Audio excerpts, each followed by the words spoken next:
একটা নদী কি আসলেই মারা যেতে পারে? যদি পারে, তাহলে শীতলক্ষ্যা সেদিকেই আস্তে আস্তে এগিয়ে যাচ্ছে। আর সবচেয়ে ভয়ঙ্কর বিষয় হচ্ছে, আমরা সবাই এটাকে দেখছি, কিন্তু কেউ কোনো প্রতিবাদ করছি না বা কোনো কথাও বলছি না।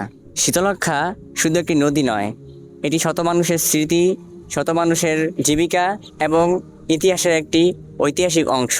আমি ছোটবেলা থেকেই এই নদীর পাশে বড় হয়েছি, এই নদীর পাশে মাঠে খেলেছি, কিন্তু এখন নদীকে দেখলে অনেক বেশি কষ্ট লাগে। দিন দিন নদীটি দূষণে ভরে যাচ্ছে। শীতলক্ষ্যার তীর জুড়ে বাংলাদেশের সবচেয়ে বড় বড় ইন্ডাস্ট্রিয়াল জোন তৈরি হয়েছে। মেঘনা গ্রুপ, সিটি গ্রুপের মতো বিশাল সাম্রাজ্য তৈরি হয়েছে। কিন্তু যখন এই সাম্রাজ্যগুলো থেকে দূষণীয় পানিগুলো কোনো ধরনের প্রোটোকল ছাড়াই নদীতে ফেলা হয়, তখনই শুরু হয় সবচেয়ে বড় বিপর্যয়। নদীগুলো তার যৌবন হারায় এবং ধীরে ধীরে মৃত্যুর কোলে ঢলে পড়ে।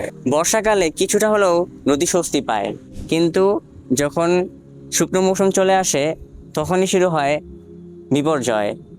দেখা যায় নদীর মূল আসল রূপ, নদীর পানি একবারে কালো হয়ে যায়, সাধারণ মানুষ এর কাছেও আসতে পারে না। তাই শীতলক্ষ্যাকে বাঁচানো শুধু নদীকে বাঁচানো নয়, এটি আমাদের ভবিষ্যৎকে বাঁচানো। যদি আমরা নদীকে বাঁচাই, আমরা আমাদের ভবিষ্যৎকে রক্ষা করব। নদীকে বাঁচানো অসম্ভব কিছু নয়। নদীকে বাঁচাতে হলে কারখানার বর্জ্য এবং প্লাস্টিক আমাদের পরিহার করতে হবে, নদী দখল বন্ধ করতে হবে এবং সবচেয়ে গুরুত্বপূর্ণ, আমাদের নিজেদের অনেক বেশি সচেতন হতে হবে। নদী আমাদের সবার। যদি আজ আমরা নদীকে রক্ষা না করি, একদিন নদী আমাদের রক্ষা করবে না।